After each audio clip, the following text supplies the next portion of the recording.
MBBS in just 16 lakhs. Kyrgyzstan, Central America, Russia, Georgia. Orbit Global Education. అందరికీ నమస్తే, welcome to I dream. నేను మీ చాణక్య. సినీ కార్మికుల సమ్మె అనేది కూడా దాదాపు 10 రోజుల నుంచి జరుగుతుంది. కానీ దీనికి సంబంధించి అయితే ఏ ఒక్కటి కూడా కొలిక్కి రావట్లేదు. ఎక్కడెక్కడ షూటింగ్ అనేది కూడా బంద్ అయిపోయాయి. అసలు ఎందుకు ఇలా జరుగుతూ ఉంది అంటే, ఇన్నాళ్ళ నుంచి లేనిది ఇప్పుడు మాత్రం ఎందుకు ఇంత ఉధృతంగా జరుగుతూ ఉంది?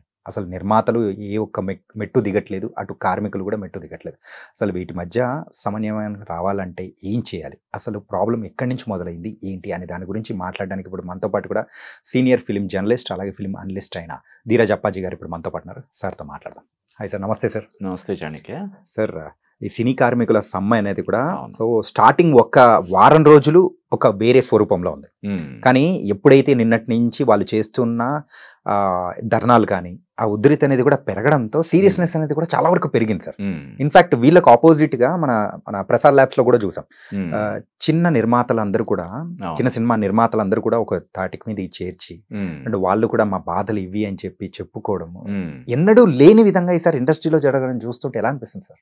అదే అంటే ఇది వేతనాల సంబంధించిన అంటే ఒక 30% వేతనాలు పెంచాలని చెప్పి కార్మికులు చేస్తున్నటువంటి దీనికి నిర్మాతలు మేము అంత పెంచలేము ఇప్పుడున్న పరిస్థితుల్లో.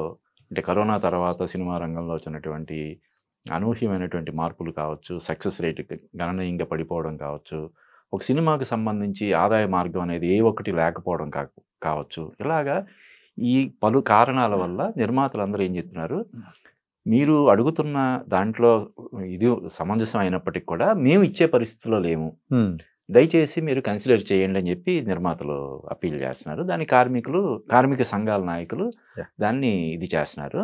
దాన్ని అన్నట్టు 10 రోజులుగా ఈ ప్రతిష్టంభన కొనసాగుతుండడం అనేది నిజంగా బాధాకరమైనటువంటి విషయం. అది కూడా చిరంజీవి గారు, బాలకృష్ణ గారు వీళ్ళందరినీ కలవడం జరిగింది. అటు ప్రభుత్వం తరపున కూడా ఇప్పుడు తెలంగాణ రాష్ట్ర ప్రభుత్వం తరపున కోమటిరెడ్డి వెంకటరెడ్డి గారు ఇన్వాల్వ్ అయ్యారు. అలాగే మన ఆంధ్రప్రదేశ్ ప్రభుత్వం తరపున అక్కడి సినిమాటోగ్రఫీ శాఖ మంత్రి అయినటువంటి కందులు దుర్గేష్ గారు ఇన్వాల్వ్ అయ్యారు. ఇంతమంది ఇన్వాల్వ్ అయినా కూడా ఈ సమస్య కొలిక్కి రాకపోవడం అనేది నిజంగా ఆశ్చర్యకరంగా ఉంది. అతి త్వరలోనే దీనికి ఒక సొల్యూషన్ అనేది వస్తుందని చెప్పి మనం కోరుకుందాం. అంటే ఈ 10 రోజులుగా జరిగిన సంఘటనలు ఒక్కొక్కటిగా మనం అంటే అబ్జర్వ్ చేసుకున్నాం సార్. సినిమా అంటే నిర్మాతల సైడ్ నుంచి కూడా కొంతమంది నిర్మాతలు అనడం ఏంటంటే, యూనియన్ తరపు నుంచే కాదు, స్కిల్ ఉన్న పీపుల్ ఎక్కడి నుంచి దొరికినా కానీ మేము తీసుకుంటాం, వాళ్ళతో వర్క్ చేపించుకుంటామని అనడము, అది కూడా ఒక ఆగ్రహావేశాలకు మరి దారితీసింది అనుకోవచ్చా యూనియన్ మెంబర్స్ సైడ్ నుంచి? అంటే ఇప్పుడు ఎలా ఉంటుందంటే, ఇప్పుడు దీనికి 2 కోణాలు. ఓకే, ఇప్పుడు ఒక సినిమా షూటింగ్ జరుగుతూ ఉంది, సడన్ గా బంధు పిలిపించారు, ఆగిపోతే మరి నిర్మాతకి చాలా నష్టం. అంటే కాంబినేషన్ సెట్ చేయడం అన్నది, ఎందుకంటే ఒక సినిమా షూటింగ్ లో నటీనటులు, సాంకేతిక నిపుణులు ఎక్కడెక్కడి నుంచో వచ్చి పనిచేస్తుంటారు. పర్టికులర్గా ఆర్టిస్టులు మన ఇప్పుడు పాన్ ఇండియా కల్చర్ నడుస్తున్న ఈ తరుణంలో ఎక్కువ మంది మలయాళం నుంచి, తమిళం నుంచి, కన్నడ నుంచి, ముంబై నుంచి, బాలీవుడ్ నుంచి ఇలాగ అందరు ఆర్టిస్ట్ని తీసుకొని షూటింగ్ చేస్తున్న టైంలో సడన్గా బంధు పిలిపిస్తే ఆ రోజు షూటింగ్ ఆగిపోతే దాని ప్రభావం చాలా ఎక్కువ ఉంటుంది. అంటే తక్షణం జరిగే నష్టం కంటే కూడా దీర్ఘకాలంలో జరిగే నష్టం ఇంకా ఎక్కువ ఉంటుంది. ఆ రోజు షూటింగ్ ఆగిపోయింది, ఆ షూటింగ్ ఆగిపోవడం వల్ల జరిగే లక్షలాది రూపాయల నష్టంతో పాటు మళ్ళీ వీళ్ళ కాంబినేషన్ సెట్ చేయడం అన్నది అది తలకు మించిన పని అయిపోద్ది, భారం కూడా అయిపోద్ది అనమాట. అందువల్ల వీళ్ళు అలాగా ఇబ్బందులు పడే నిర్మాతలు ఎవరైనా ఉంటే వాళ్ళకి ఎవరైనా అందుబాటులో వేరే సాంకేతిక నిపుణులు అందుబాటులో ఉన్న పక్షంలో వాళ్ళని కూడా తీసుకోవచ్చు అనే ఇది నిర్మాతల తరపునటువంటి ఒక ఇది జరిగింది. దాన్ని కూడా మనం తప్పు పట్టలేం. అట్ ది సేమ్ టైం కార్మికులు అంటే అదే మనం చెప్పేది ఏంటంటే, కార్మికులు కూడా కొంత ఈ ధోరణిలో రాజీ ధోరణిలో ఆలోచించి నిర్మాతల తరపున ఇప్పుడు, ఎందుకంటే నిర్మాతలు ఇప్పుడు 10%, అంతకుముందు 10-15% ఉండే సక్సెస్ రేటు ఇప్పుడు ఇంకా గణనీయంగా పడిపోయింది. కేవలం 5 నుంచి 8% లోపు ఉంటుంది సక్సెస్ రేట్. ఒక సినిమా తీస్తే 5 కోట్లు కానీ 10 కోట్లు కానీ ఈవెన్ ₹1 కోటి పెట్టి తీసినా కూడా అంతకుముందు శాటిలైట్ అని, హిందీ డబ్బింగ్ అని, ఇలా ఏదో ఒక మార్గంలో కనీసం 50%, 40%, 30% అలా వచ్చేది. ఇప్పుడు అసలు జీరో. ఆడియో మార్కెట్ లేదు, శాటిలైట్ లేదు, ఓటీటీ లేదు, ఏమీ లేదు. ఏదైనా కొద్ది గొప్ప బాగుంటే ఓటీటీలో స్ట్రీమింగ్ అంటున్నారు, అవి ఎంత వస్తాయో తెలియదు. అది కూడా ఓటీటీలో స్ట్రీమింగ్ చేయడం కోసం థియేటర్లో ఖచ్చితంగా విడుదల చేయాలనే ఒక నిబంధన పెడుతున్నారు అన్అఫిషియల్గా. థియేటర్లో విడుదల చేయాలంటే తక్కువలో తక్కువ ఒక 25 లక్షలు పట్టుకోవాలి, పబ్లిసిటీకి కానీ, థియేటర్లో ఈ క్యూబులు ఈఎఫ్ఓలు కట్టడానికి కానీ. అంటే ఈ విడుదల కోసం పెట్టిన డబ్బులు కూడా ఈ స్ట్రీమింగ్ రూపంలో వస్తాయో లేదో తెలియని పరిస్థితి. అంటే చాలా దయనీయంగా ఉంది.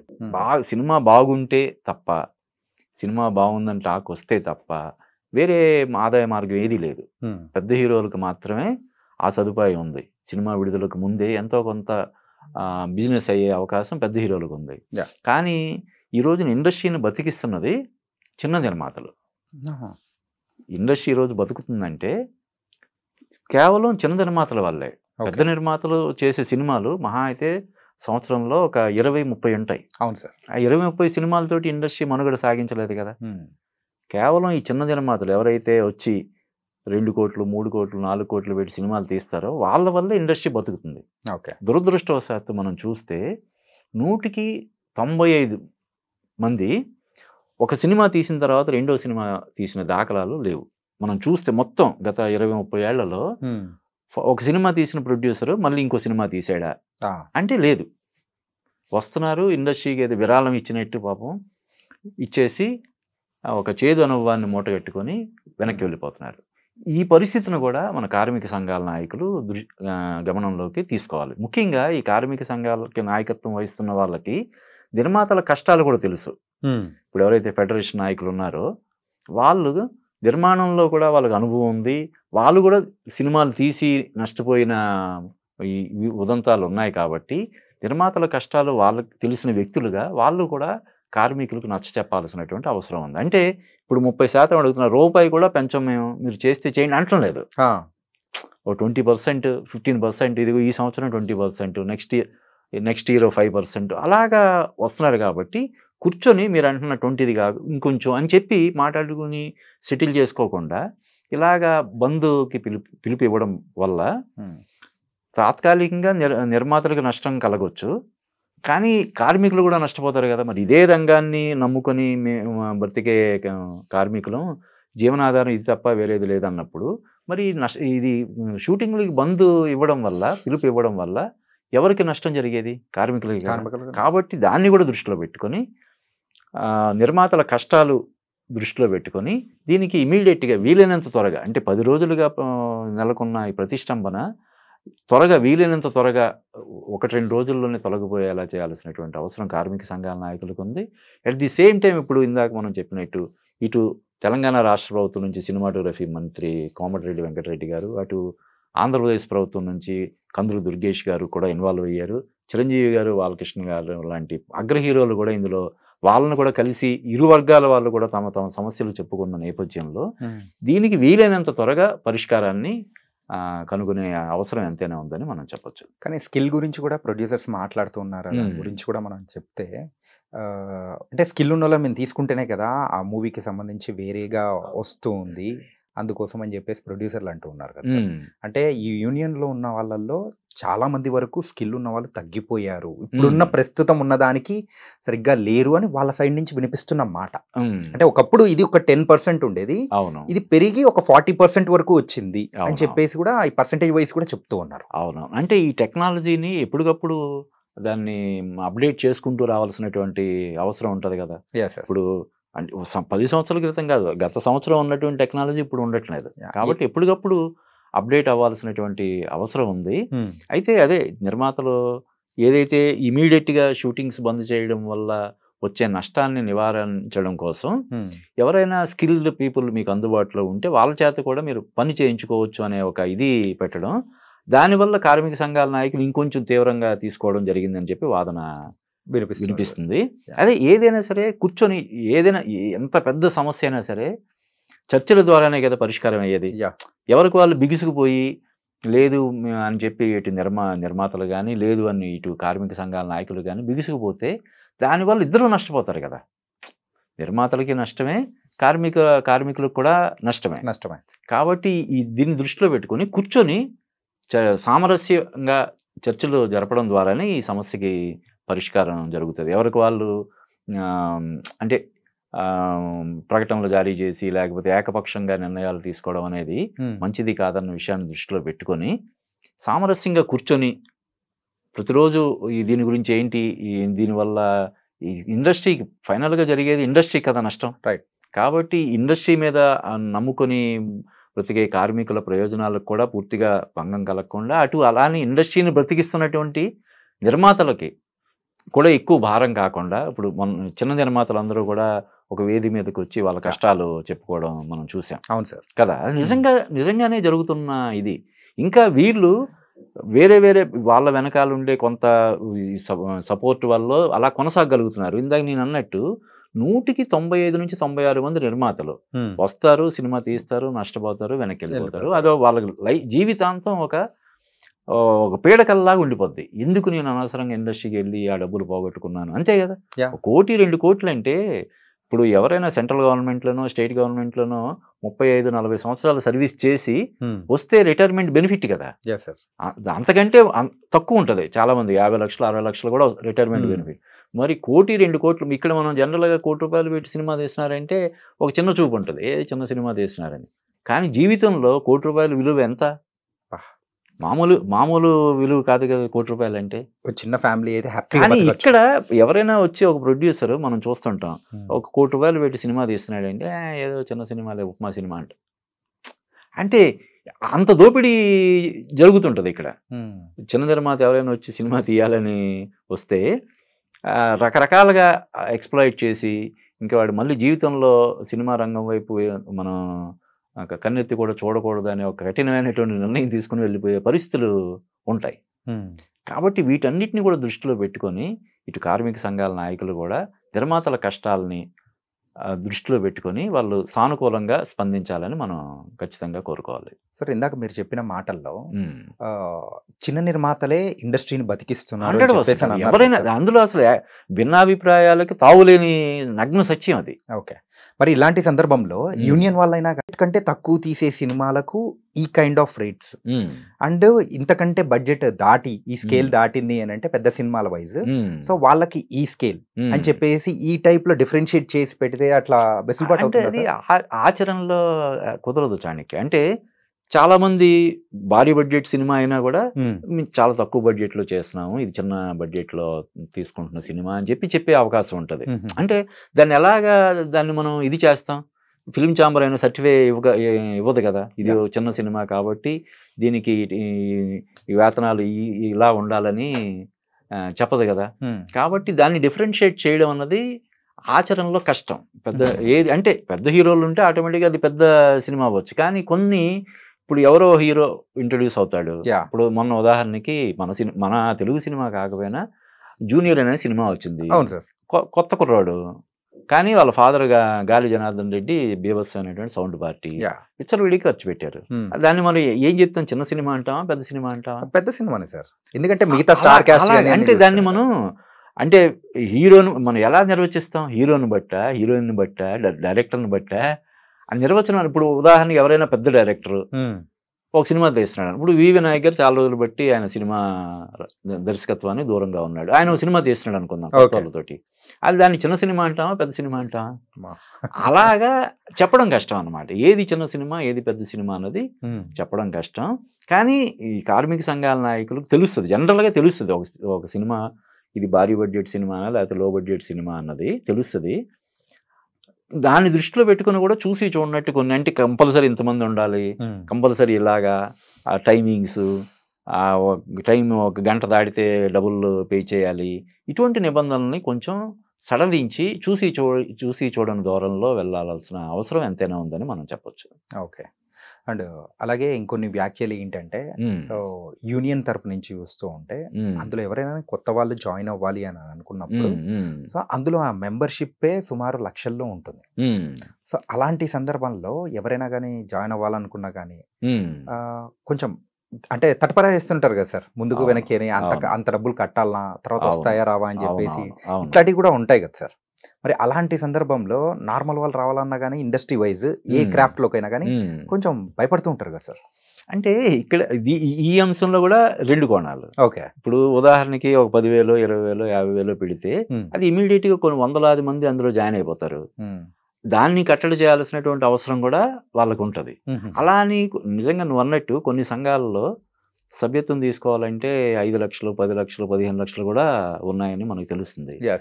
అది నిజంగా మరి కొంచెం అంటే నిజంగా స్కిల్ ఉన్నా కూడా అన్ని లక్షలు కట్టాలంటే కట్టలేని పరిస్థితులు చాలా మంది ఉంటారు కదా. అవును సార్. కాబట్టి దాన్ని కూడా కొంత సడలించే పద్ధతిలో చేయాల్సినటువంటి అవసరం ఉంది. కానీ ఏంటంటే మరి ఏదైనా ఒక సంఘం, ఆ సంఘంలో ఉన్నటువంటి సభ్యులందరికీ ఒక భద్రత కల్పించాల్సినటువంటి బాధ్యత ఉన్నటువంటి ఇది సభ్యత్వం విషయంలో వాళ్ళు తీసుకునే నిర్ణయం అది. వాళ్ళ సభ్యులందరూ కలిసి సమిష్టిగా ఇదిగో మన సంఘంలో ఎవరైనా జాయిన్ అవ్వాలంటే ఇంత కట్టాలి, కడితేనే అని వాళ్ళు తీసుకునే నిర్ణయాన్ని దాన్ని మనం తప్పు పట్టలేం. వాళ్ళకుండే ప్రాక్టికల్ ప్రాబ్లమ్స్ కావచ్చు మరొకటి, అలానే దాన్ని పూర్తిగా సమర్థించలేం. ఇప్పుడు 15 లక్షల ఉదాహరణకి ఏదైనా సంఘంలో సభ్యత్వం తీసుకోవాలంటే 10 లక్షలు కట్టాలంటే స్కిల్ ఉన్న వాళ్ళైనా సరే 10 లక్షలు ఒకసారి తీసుకొచ్చి ఎలా కడతారు? చాలా కష్టం, చాలా కష్టం. ఆ విషయంలో కూడా అంటే అసోసియేట్ మెంబర్షిప్ గానా లేకపోతే ఇంకోటి అలాగా కొంత సడలింపు ఇది చేసి వాళ్ళు సెటిల్ అయిన తర్వాత ఇండస్ట్రీలో కొంత పేరు తెచ్చుకొని డబ్బులు సంపాదించుకున్న తర్వాత కట్టుకునే సదుపాయం కూడా ఉండేలా చేయాలి. అంటే ఈ సభ్యత్వం అనేది కార్మిక సంఘాలకి కాదు, ఈ ప్రొడ్యూసర్లు కూడా ఉంటాయి కదా. ప్రొడ్యూసర్ ప్రొడ్యూసర్ కౌన్సిల్లో కూడా మెంబర్షిప్ తీసుకోవాలంటే కొంత అమౌంట్ కట్టాలి. డైరెక్టర్స్ అసోసియేషన్లో కట్టాలన్నా, రైటర్స్ అసోసియేషన్లో కట్టాలన్నా, జాయిన్ అవ్వాలన్నా కూడా డబ్బులు కట్టాలి.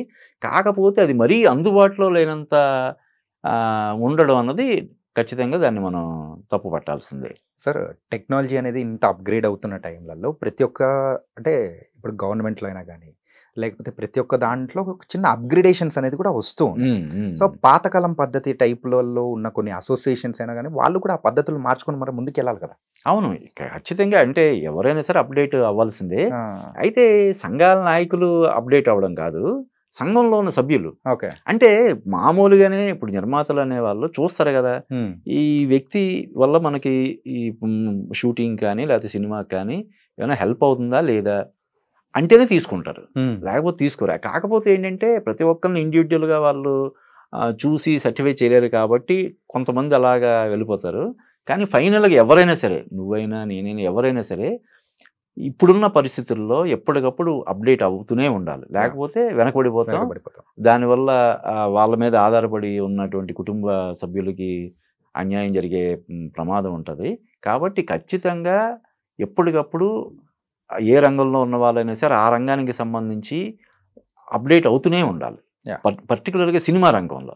ఎందుకంటే టెక్నాలజీకి అనుగుణంగా అప్డేట్ అవ్వకపోతే ఖచ్చితంగా వాళ్ళు వెనకబడిపోతారు. కాబట్టి అది అంటే ఆ విషయంలో నువ్వు అన్నట్టు యూనియన్ లీడర్స్ ఎవరైతే కార్మిక సంఘాల నాయకులు ఉన్నారో వాళ్ళ సభ్యులు ఎప్పటికప్పుడు ఈ సెమినార్లని వర్క్షాప్లని పెట్టి దాన్ని వాళ్ళని అప్డేట్ చేయాల్సినటువంటి బాధ్యత కూడా తీసుకోవాలి. కేవలం ఈ వేతన సవరణలకు సంబంధించినప్పుడు మాత్రమే వచ్చి మాట్లాడడం అది కాదు, ఎప్పుడు అదొక నిరంతర ప్రక్రియ.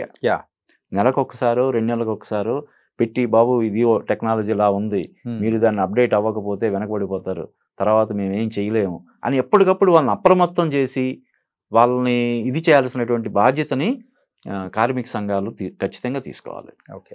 అండ్ సార్, ఇండస్ట్రీలో ఇంత అద్భుతంగా అయినా అంటే వేరే ఇండస్ట్రీస్తో కంపేర్ విషయంలో మన టాలీవుడ్ ఉంది. అవును, ఏంటంటే బిజినెస్ ఇచ్చే పరంగా అయినా కానీ, ఆ క్వాలిటీ కానీ, టోటల్ కంటెంట్ పరంగా కానీ అట్లా ఉన్న టైంలో ఇలాంటి స్పీడ్ బ్రేకర్ అనేది కూడా సో మధ్యలో ఎక్కడైనా గ్యాప్లు ఇచ్చే అవకాశాలు ఉంటాయా? అంటే లైక్ ఇప్పుడు సంక్రాంతికి పెద్ద పెద్ద సినిమాలు అనేది కూడా వస్తున్నాయి. డిసెంబర్కి రాజాసాబ్ ఉంది, ఆల్మోస్ట్ షూటింగ్ అంటే కంప్లీట్ అయిపోయింది. ఇవేమన్నా రావాల్సిన టైం కంటే వెనక పడిపోయే అవకాశాలు ఏమన్నా ఉంటాయా? కొంత ఖచ్చితంగా ప్రమాదం కూడా ఉంటుంది. నువ్వు అన్నట్టు ఇప్పుడు చిరంజీవి అనిల్ రావుపూడి కాంబినేషన్లో వస్తున్న సినిమా సంక్రాంతికని అనౌన్స్ చేశారు. దానికి ఇంకా షూటింగ్ పూర్తి అవ్వలేదు. రాజాసాబుకి కూడా కొంత ప్యాచ్ వర్క్ ఏదైనా ఉంటే ఉండొచ్చు, ఎందుకంటే ఇంకా December 5th అంటున్నారు, అది కూడా సంక్రాంతికి పోస్ట్ పోన్ అయ్యే అవకాశం ఉంది అంటున్నారు. అలాగే సంక్రాంతి బరిలోనే ఇంకా చాలా సినిమాలు ఉన్నాయి. ఇప్పుడు బోయపాటి బాలయ్య కాంబినేషన్ లో వస్తున్నటువంటి అఖండ 2 కానీ ఇంకా అవి కూడా అంటే దాన్ని కూడా సంక్రాంతి బరిలో నిలుపుదామనే ఆలోచనలు కూడా చేస్తున్నారు. కాబట్టి ఖచ్చితంగా ఇప్పుడు ఇందాక చెప్పే కదా, ఒకరోజు షూటింగ్ ఆగితేనే దాని ప్రభావం చాలా దీని మీద ఉంటుంది. అటువంటిది అబ్రప్ట్గా ఒక 10 రోజులు 15 రోజులు షూటింగ్ ఆగిపోతే అవి ముందుగా అనుకున్నటువంటి తేదీకి విడుదల కావడం అనేది చాలా కష్టం.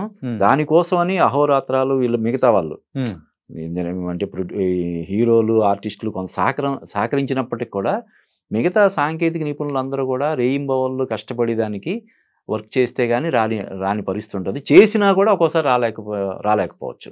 కాబట్టి వీటన్నిటిని దృష్టిలో పెట్టుకొని కార్మిక సంఘాల నాయకులు కూడా పెద్ద మనసు చేసుకొని ఒక రకంగా చెప్పాలంటే, అంటే ఖచ్చితంగా వాళ్ళ వాదనని వాళ్ళ డిమాండ్స్ని మనం పూర్తిగా తోసిపుచ్చలేము, ఇది చేయలేము. కానీ ఇప్పుడున్నటువంటి సినిమా రంగం, మన తెలుగు సినిమా రంగం ఒకవైపు ఏమో నువ్వు అన్నట్టు మిగతా భాషలకు సంబంధించిన సినిమా రంగాలన్నింటినీ మించి ఈరోజు టాలీవుడ్ అనేది బాలీవుడ్ని మించి, at the same time success rate పరంగా చూస్తే చాలా దారుణంగా ఉంది. చాలా దయనీయమైనటువంటి పరిస్థితిలో మన నిర్మాతలు ఉన్నారు. కాబట్టి దీన్ని దృష్టిలో పెట్టుకొని మన తెలుగు సినిమా రంగాన్ని ఏదైతే ఈ రోజున ప్రపంచవ్యాప్తంగా ఒక గుర్తింపు, ఒక గౌరవం ఉందో దానికి భంగం కలగకుండా ఉండేలాగా మన కార్మిక సంఘాల నాయకులు వ్యవహరించాల్సినటువంటి అవసరం ఎంతైనా ఉందని మనం చెప్పొచ్చు. ఓకే. అంటే సార్, ఇందులో ఇంకొక కోణం అనేది కూడా బయట కనిపిస్తుంది. ఏంటంటే ఈ సంవత్సరమే ఫెడరేషన్ ఎన్నికలు, ఛాంబర్ ఎన్నికలు ఇవన్నీ కానీ ఉన్నాయి. సో ఇలాంటి సందర్భంలో ఈ ధర్నాలు కానీ ఇదన్నీ చూస్తూ ఉంటే ఎక్కడైనా దీని వెనకాల ఏమైనా కాన్స్పిరసీ ఏమైనా ఉందా? అలా అని కాదు, కానీ ఖచ్చితంగా కొంత ఆ ప్రభావం కూడా కొంత ఉండొచ్చు ఫెడరేషన్. కానీ ఛాంబర్లు అనేది ఫెడరేషన్ కూడా ఛాంబర్లో భాగం. Okay. Ultimate supreme body film chamber. వీటన్నిటికీ సంబంధించి ఇప్పుడు ఈ బంద్కి పిలుపునిచ్చింది కూడా ఫిలిం ఛాంబరే. కాబట్టి అదే మన తెలుగు సినిమా రంగానికి, మన చిత్ర పరిశ్రమకు జరుగుతున్నటువంటి దీర్ఘకాలంలో జరగబోతున్నటువంటి నష్టాన్ని దృష్టిలో పెట్టుకొని వీళ్ళు నిర్మాతలు కానీ కార్మిక సంఘాల నాయకులు కానీ ఒక చోట కూర్చొని ఇలా కాదు ఇలా చేద్దాం, ఇలా కాదు ఇలా చేద్దాం అని చెప్పి త్వరగా దాని పరిష్కారం అయ్యేలాగా చేయాల్సినటువంటి అవసరం ఎంతైనా ఉంది. ఆల్రెడీ మరి ఈ మహామహులు వీళ్ళందరూ ఇన్వాల్వ్ అయిన తర్వాత కూడా ఈ ప్రతిష్టంభన తొలగకపోవడం అనేది కూడా ఒక ఆశ్చర్యకరమైనటువంటి విషయం. 2 రాష్ట్రాల సినిమాటోగ్రఫీ మినిస్టర్లు ఇందులో ఇన్వాల్వ్ అయ్యి చిరంజీవి, బాలకృష్ణ లాంటి అగ్ర హీరోల దృష్టికి కూడా ఈ సమస్యను తీసుకెళ్లిన తర్వాత కూడా ఇది ఒక కొలిక్కి రాకపోవడం అనేది ప్రస్తుతానికి చర్చనీయాంశంగానే ఉంది. కానీ వీలైనంత త్వరలో, నాకు తెలిసి ఇవాళ రేపట్లోనే దీనికి ఒక పరిష్కారం దొరుకుతుందని చెప్పి నేను అనుకుంటున్నాను. Nice sir. అంటే దీనికి సంబంధించి బోల్డైన విషయాలు, అంటే డిఫరెంట్ కోణాల్లో కూడా మీరైతే విశ్లేషించడం అనేది కూడా చాలా బాగుంది sir. So thank you so much sir. Thank you Chanakya.